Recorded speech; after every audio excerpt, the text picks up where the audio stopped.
Hello friends, how are you all? Hope you all are doing great. पिछली video में हमने the earth in the solar system chapter के introduction part को discuss किए थे और साथ में हमने ये भी डिस्कस किया था कि इस चैप्टर में हम कौन कौन से टॉपिक को समझने वाले हैं। इस वीडियो में हम बेसिकली सबसे पहले सेलेस्टियल बॉडी क्या होता है उसे समझेंगे। तो चलिए अब हम अपनी वीडियो को शुरू करते हैं। तो सेलेस्टियल बॉडी वो सारी बॉडीज़ या ऑब्जेक्ट को कहते हैं जो नेचुरली अर्थ के एटमॉस्फेयर के बाहर मतलब कि स्पेस में पाई जाती है। Now let us see the definition of celestial bodies that is given in your textbook. So all those object shining in the night sky are called celestial bodies. मतलब कि रात के समय आसमान में जितने भी ऑब्जेक्ट हमें शाइन करते हुए दिखते हैं उसे हम सेलेस्टियल बॉडीज़ कहते हैं।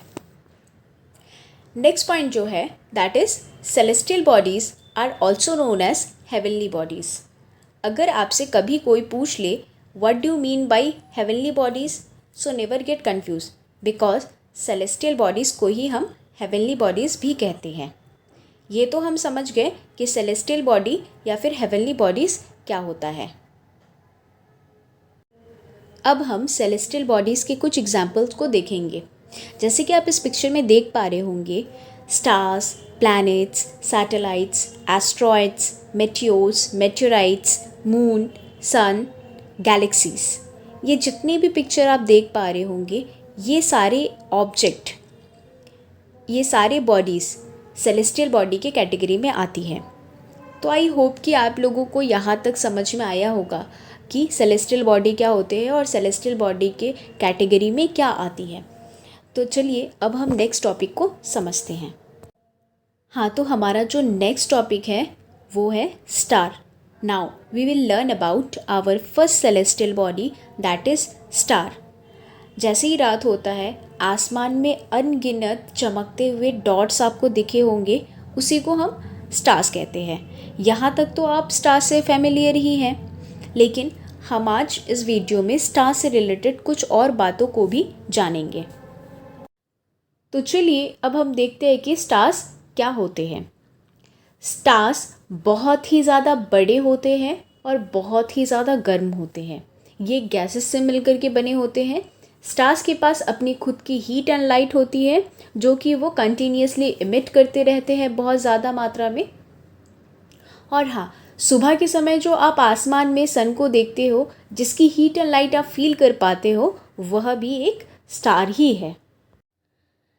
इसके अलावा रात के समय जो आपको आसमान में टिमटिमाते हुए काउंटलेस स्टार दिखते हैं, वो सब भी हमारे सन की तरह ही है।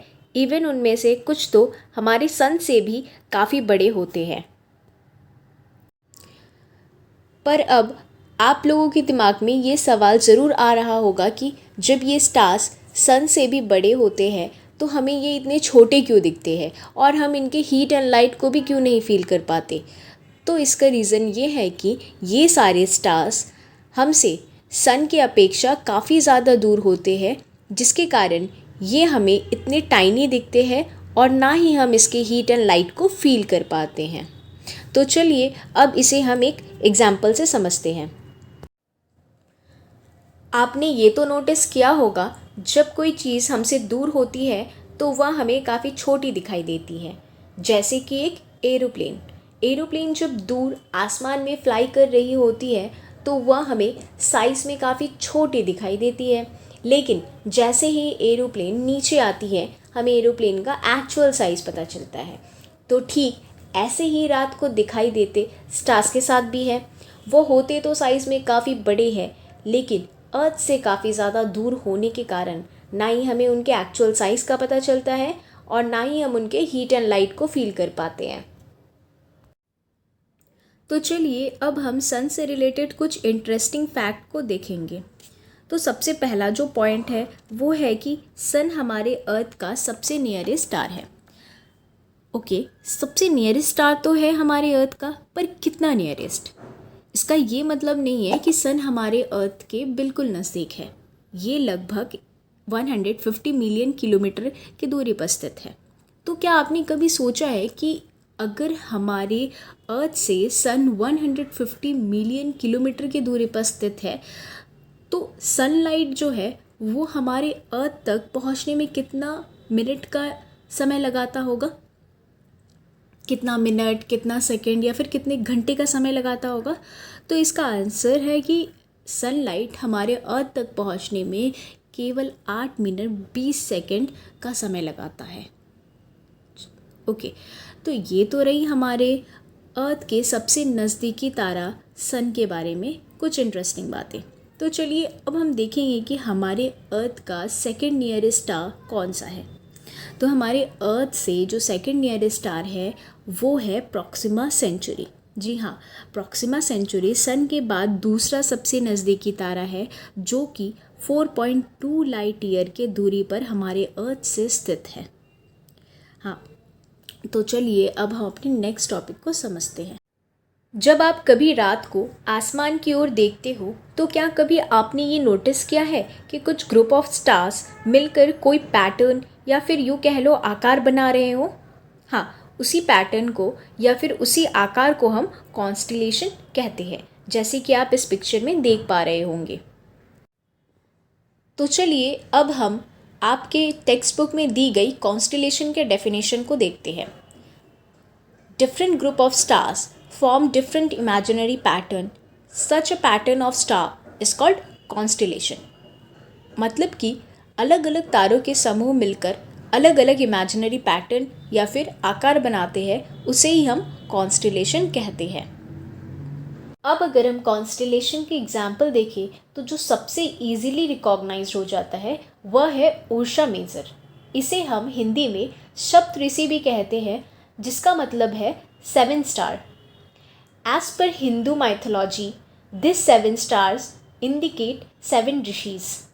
और इसके अलावा इस 7 स्टार के साथ आप अगर और भी कुछ स्टार्स को जोड़कर देखेंगे तो आपको एक बियर जैसा शेप देखने को मिलेगा। इसलिए हम उर्सा मेजर को बिग बियर भी कहते हैं। नेक्स्ट अब हम पोल स्टार को देखेंगे। पोल स्टार को हम नॉर्थ स्टार भी कहते हैं, क्योंकि pole star always north direction को इंडिकेट करता है। आप अर्थ पर कहीं पर भी क्यों ना हो, अगर आप पोल स्टार को देख रहे हो तो इसका मतलब है कि आपका फेस नॉर्थ के डायरेक्शन की ओर है। तो चलिए अब देखते हैं कि एंशिएंट टाइम में लोग डायरेक्शन का पता कैसे लगाते थे। आज के समय में अगर आपको कहीं पे भी जाना होता है तो आप सिंपली अपना स्मार्टफोन निकालते हो, उसमें गूगल मैप ऑन करते हो और अपने डेस्टिनेशन तक पहुंच जाते हो। पर एंशिएंट टाइम में लोगों के पास ना ही स्मार्टफोन होता था और ना ही गूगल मैप। तो अगर लोगों को रात को कहीं पे जाना होता था तो वो कैसे जाते थे, वो अपने डायरेक्शन का पता कैसे लगाते थे? तो उस वक्त लोग स्टार्स की मदद से अपने डायरेक्शन का पता लगाते थे। जैसे कि हमने देखा था कि north star always north direction को इंडिकेट करता है, इसलिए लोग डायरेक्शन का पता लगाने के लिए सबसे पहले नॉर्थ स्टार या फिर पोल स्टार के लोकेशन को आइडेंटिफाई करते थे। तो अब सवाल ये आता है कि लोग फिर पोल स्टार के लोकेशन को कैसे आइडेंटिफाई करते होंगे, क्योंकि आसमान में तो बहुत सारे स्टार हैं। तो इसका आंसर ये है कि सप्तऋषि कॉन्स्टिलेशन की मदद से पोल स्टार के पोजीशन को ईजिली आइडेंटिफाई कर लेते थे। अब हम देखेंगे कि किस तरीके से सप्तऋषि के मदद से लोग पोल स्टार के लोकेशन को आइडेंटिफाई करते हैं। ये आपके टेक्स्ट बुक फिगर 1.1 में भी दिया गया है कि सप्तऋषि के साइड के 2 स्टार, जिसे पॉइंटर स्टार भी कहते हैं, इसके सीधे डायरेक्शन में देखोगे तो हमें एक बहुत ही ब्राइट स्टार दिखता है, जिसे पोल स्टार या फिर पोलरिश या फिर नॉर्थ स्टार भी कहते हैं। इस तरीके से लोग सप्तऋषि के मदद से पोल स्टार को आइडेंटिफाई करते थे और उन्हें नॉर्थ डायरेक्शन का पता चल जाता था और फिर वो ईजिली अपने डायरेक्शन का पता लगा लेते थे। आई होप कि ये वीडियो आपको इन्फॉर्मेटिव लगा होगा। Thank you for watching this video. Stay happy, stay tune, stay safe, happy learning.